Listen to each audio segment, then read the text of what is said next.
All right, good morning, everyone, and welcome to the AFL-CIO press briefing for Labor Day.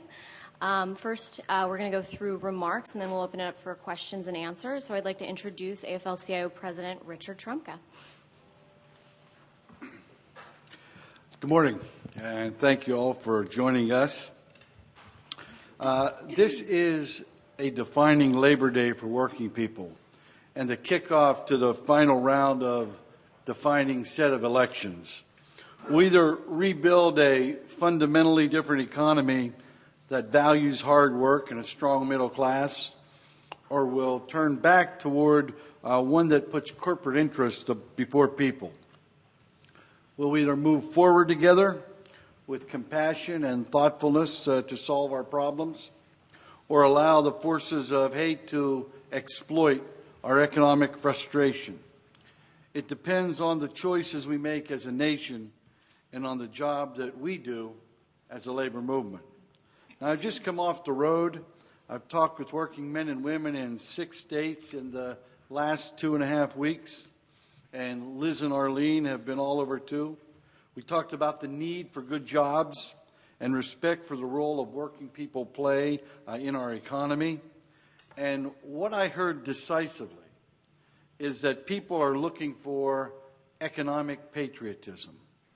Now, patriotism has traditionally been defined by foreign affairs, but patriotism should begin in our own backyard, in our own communities.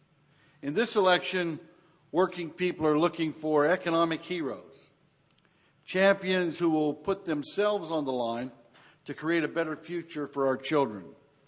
We're looking for leaders who will call out corporations that ship our jobs overseas, leaders who will reject unfair trade deals, leaders who will fight for the middle class economy and put us on a path to make things in America again. So this election is about economic patriots, and it's also about corporate traitors.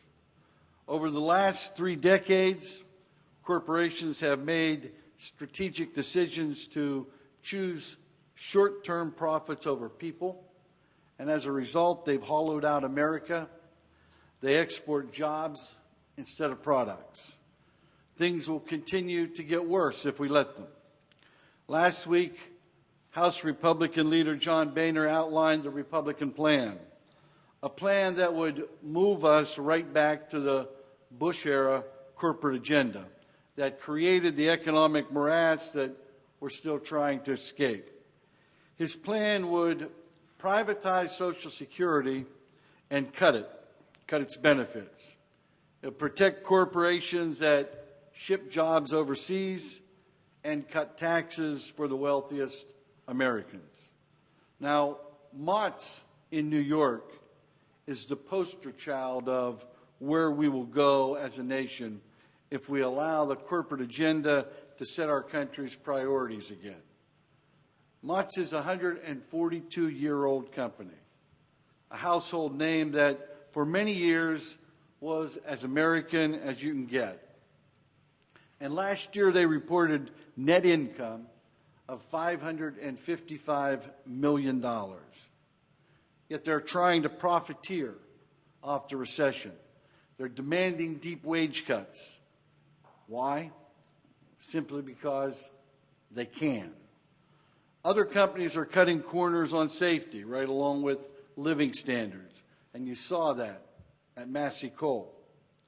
Even the wealthy owners of the NFL are willing to lock out their players in pursuit of even higher profits.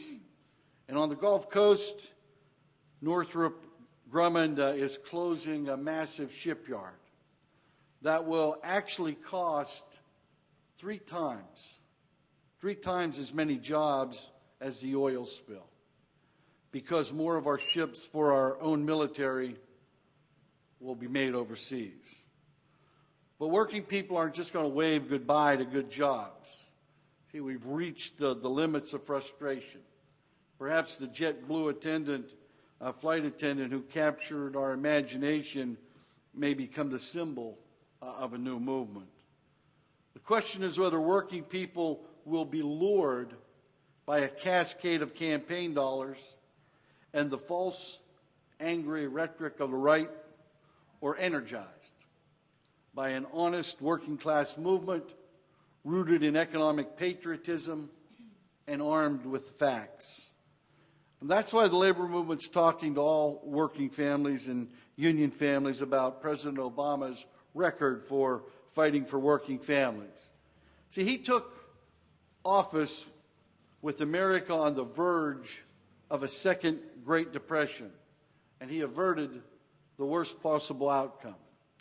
We're talking to voters in states across the country about the real choices on the November ballot, the records, and the positions of candidates in key races. This Labor Day weekend, union families will hold hundreds of events to keep our country on the path forward. In Ohio, union families are organizing a bus tour to highlight how bad trade deals and outsourcing have destroyed the economy. In Chicago, thousands of union members will gather to rally for a better America. In other communities across the country, union families will hold picnics and marches, all with the same goal, to keep us on the right economic track. And this weekend, we'll be running television and radio ads celebrating the working people who are the backbone of our nation, because it's working people working together who have always moved our country forward. And quite frankly, that's exactly how we'll do it again. Now, our ads aren't political. They're a reminder of who we are and the role of working people in building a stronger America.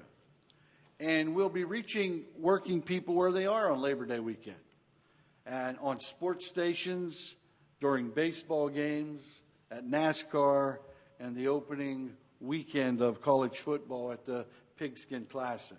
I would actually like to show you the ad today so you can get some sense of what we're talking about. Could you play the ad, please? We work to build our country. We work to make our community safe. We work to give our kids a better life. America's workers, the people we rely on every day, the backbone of our communities. Making things, innovating, working together. That's how we've always moved our country forward, and that's how we'll do it again. We are the unions of today's AFL-CIO, working together for a stronger America. Happy Labor Day. Great ad. You can say you like it. So just let me conclude by saying this. This election is a lot more than about who comes to Congress in January. It'll continue to define who we are as a nation and whether we're a nation that respects workers and that rewards work. This election is a choice. And quite frankly, it'll be decided race by race. Workers deciding which candidate is on their side. Between candidates who will fight to create jobs and end unfair trade deals, or candidates who say no to jobs or no to unemployment benefits and want to privatize Social Security. And that's the message that we'll be delivering to working people at every work site, in every neighborhood, and every community. And that's why our political program is unique, because the union is a trusted messenger that'll reach 17 million working class voters. In total, we're engaged in a massive mobilization in 26 states, and we will work on Senate races, governor's races, over 70 House races, and when you include state legislatures, we'll be involved in over 400 elections in this cycle. We have tens of thousands of volunteers across the country who have already talked to over 1,750,000 workers while leafleting over 300 work sites to date. And our work, quite frankly, has just begun. Over the next 2 months, we'll talk to millions and millions of workers at their work sites, at their homes, on the phone, and through local and national mail. See, there's a lot at stake for working families in our economy in this election. And our grassroots political program is going to ensure that in each individual race, our members have the information to know who's on their side and who isn't. And with that, I'd like to introduce Laura Jackson, a CWA member from Missouri. Laura?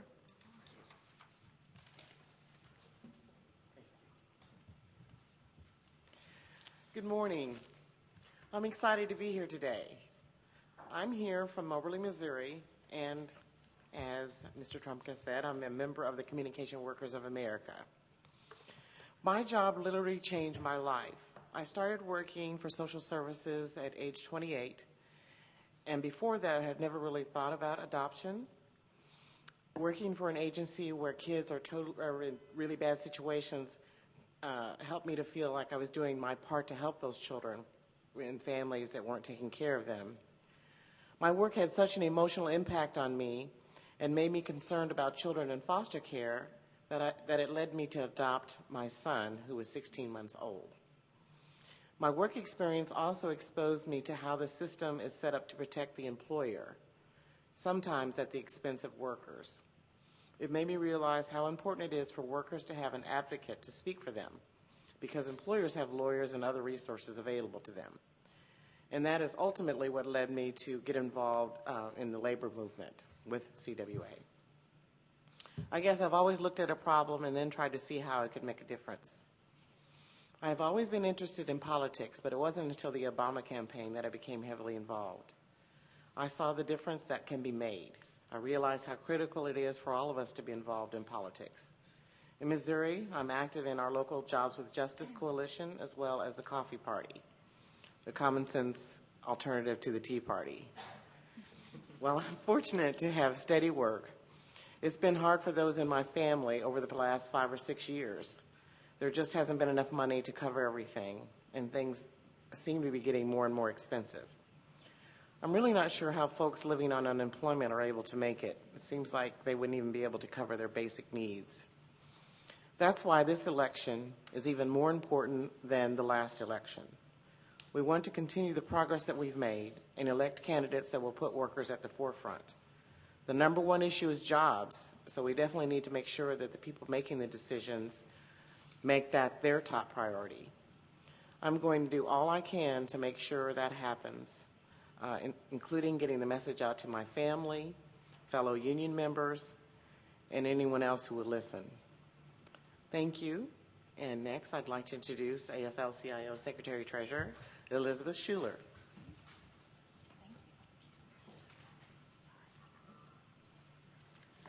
Hello, everyone. Good morning again. Good to see all of you here. I'd like to also thank Laura for being here and for her activism and her powerful story. You heard Rich talk already about the importance of the upcoming election and how the AFL-CIO is fighting for good jobs for all Americans. And you know the statistics. 15 million Americans who want to work are still jobless. If you add those who are underemployed, we're up to 26 million people. And those numbers are staggering, and I think sometimes we're reporting it, we're reading it, and sometimes people almost become desensitized to it because it's so common now. I think everyone knows someone who's unemployed.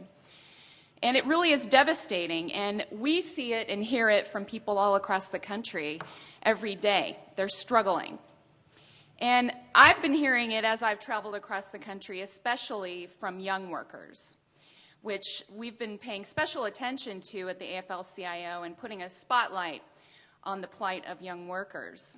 An alarming number of young workers are not only out of a job, but what's not being reported widely is that they're stuck working temporary, part-time, or low-wage jobs. And many are delaying milestones that other generations took for granted, like getting married, buying a home, having children, and this is because they're stuck working multiple jobs without benefits.